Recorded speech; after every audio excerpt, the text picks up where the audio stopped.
कारने न जाता ट्रेनने लवकर पोहोचू असा विचार करून ती आज ट्रेनने निघाली होती. तिला थोडं थकायला झालं होतं. सुदैवाने बसायला मात्र खिडकीजवळ जागा मिळाली. निघताना तिला खायला देखील वेळ मिळाला नव्हता. डोक्यात असंख्य विचार येत होते. आज बऱ्याच वर्षांनी ती दोघं पुन्हा समोरासमोर येणार होती. तिने घड्याळात पाहिलं. अजून पोहोचायला बराच अवधी होता. डोकं मागे टेकवून शांतपणे डोळे मिटून ती विचार करू लागली. मागच्याच आठवड्यात अचानक एका व्हॉट्सअप ग्रुपमध्ये तिला ॲड करण्यात आलं होतं. ग्रुपचे नाव होते यशस्वी. थोड्या वेळ तिला काही समजलंच नाही की हा नक्की कसला ग्रुप आहे आणि आपल्याला कोणी ॲड केलंय. तेवढ्यात तिला त्याचं नाव दिसलं. तो ग्रुपचा ॲडमिन होता. पटकन तिने डीपी झूम करून पाहिला. सुयश? होय, तोच. तिला काहीचं आश्चर्य वाटलं. इतक्या वर्षांनी त्याला पाहून तिचे डोळे पाणावले.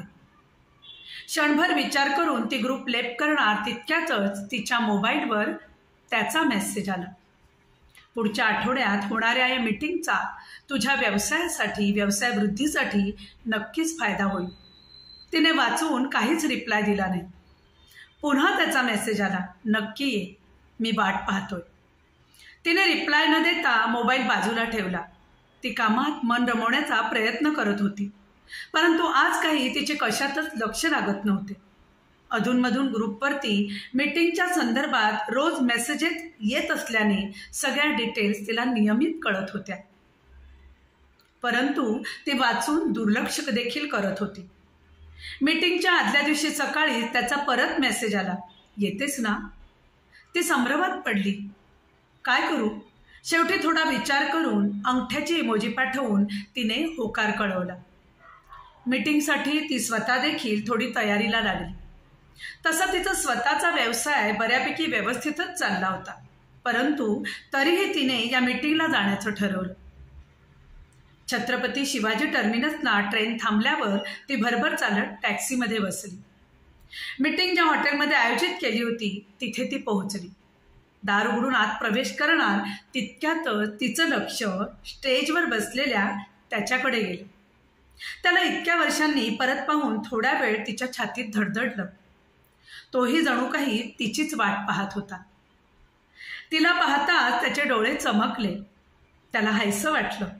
त्याने डोळ्यांनी तिला समोर खुर्चीवर बसण्यासाठी खुणावलं. ती तिथे जाऊन बसली. सभोवर नजर टाकताना तिच्या लक्षात आलं की उद्योग क्षेत्रातले बरेच नामवंत उद्योगपती तिथे बसलेले होते. म्हणजे व्यवसाय वृद्धीसाठी खरोखरच खूप मेहनत घेऊन या मीटिंगचं आयोजन केलंय हे तिच्या लक्षात आलं. एसीची गार हवा तिचा थकवा दूर करत होती आणि काही वेळातच तो बोलायला उभा राहिला. ती त्याला न्याहाळत होती. केसांवर चांदी, डोळ्यांवर लावलेला गोल्डन फ्रेमचा चष्मा त्याला जास्तच उठून दिसत होता. आजही तो तसाच रुबाबदार दिसत होता. बोलता बोलता तो मधूनच तिच्यावर नजर टाकत होता.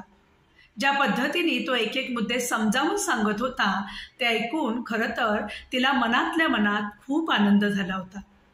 त्याची बुद्धिमत्ता आजही वाखाणण्यासारखीच होती. समोर बसलेल्या मोठ्या नामवंत व्यावसायिकांचा त्याच्या बोलण्याला खूप चांगला प्रतिसाद मिळत होता. त्याच्यातला कॉन्फिडन्स पाहून तिला आजही मनोमन त्याचं खूप कौतुक वाटलं. त्यानंतर प्रत्येकाला आपापले नाव आणि आपापल्या व्यवसायाची माहिती देण्याची वेळ आली. ती देखील बोलायला उभी राहिली. तिला बोलताना पाहून तो चाट पडला. तिची बॉडी लँग्वेज, मुद्देसूद बोलणं आणि प्रभावीपणे आपलं मत मांडणं, तिच्यातला हा आमूलाग्र बदल त्याला खूप आवडला. जवळजवळ 3-3.5 तास चाललेल्या या मीटिंगमुळे तिच्या अनेक चांगल्या लोकांशी ओळखीसुद्धा झाल्या. सगळ्यांशी ती मन मोकळेपणे गप्पा मारत उभी होती. तितक्यातच ज्यूसचा ग्लास घेऊन तो तिच्या जवळ आला. घे असं म्हणत त्याने हात पुढे केला. खरं तर तिला आत्ता ज्यूस घेण्याची अजिबातच इच्छा नव्हती, परंतु का कुणास ठाऊक तिला त्याला नाही म्हणवलं नाही. थँक्स इतकंच म्हणून तिने ग्लास घेतला. काही खाल्लं नसशीलच? तिने नजर वळवीत उत्तर दिलं. कशी आहेस? कशी वाटते? तिने त्याला प्रतिप्रश्न केला. तो मंद हसला. कॉन्फिडन्स लेवल, मुद्देसूद सांगणं आणि ते सांगताना पटवून देणं आजही तुझी हुशारी नजरेत येण्यासारखी आहे. रादर मी तर म्हणेन उलट पहिल्यापेक्षा अजून जास्तच कॉन्फिडंट वाटलीस तू मला. तिच्या लक्षात आलं आजही दिलखुलासपणे तो त्याची मतं सरळ सांगून मोकळा होतोय. पुन्हा थँक्स एवढंच म्हणत ती कसंनुसं हसली. तुझ्यात एक खूप बदल झालाय, प्रगती खूप केलेली दिसते ना, ती दुःखी स्वरात म्हणाली. हो, प्रगती खूप झाली, पण बदल्यात खूप मोठी किंमत मोजावी लागली. तुटलेल्या स्वरात तिच्यावर नजर रोखत तो म्हणाला. त्याच्या चेहऱ्यावर दुःखाची छटा तिलाही जाणवली. आता परत आपण पुन्हा गुंतायला नको म्हणून तिने काढता पाय घ्यायचं ठरवलं. बरं चल निघते, मला खूप उशीर झालाय आणि हो उद्या ना माझ्या काही मीटिंग्स पण आहेत असे म्हणून ती वळणार इतक्यात थांब ना थोडं. त्याचे शब्द तिच्या कानावर पडले. नको, खरंच खूप उशीर झालाय, मला निघावंच लागेल. ती घाईघाईने दरवाजाकडे निघाली सुद्धा. तिने मुद्दाम मागे वळून पाहण्याचं टाळलं. तिला माहिती होतं की नक्की तो मागून तिला न्याहाळत असणार. तिचे डोळे पाण्याने डबडबले. तोही मागून खरंच तिला न्याहाळत होता. लवकरच दुसरी मीटिंग ठरवायला हवी असा मनोमन विचार करत डोळ्यातल्या अश्रूंना बाहेर येऊ न देता तोही वळला. उर्वरित पुढील भागात. धन्यवाद.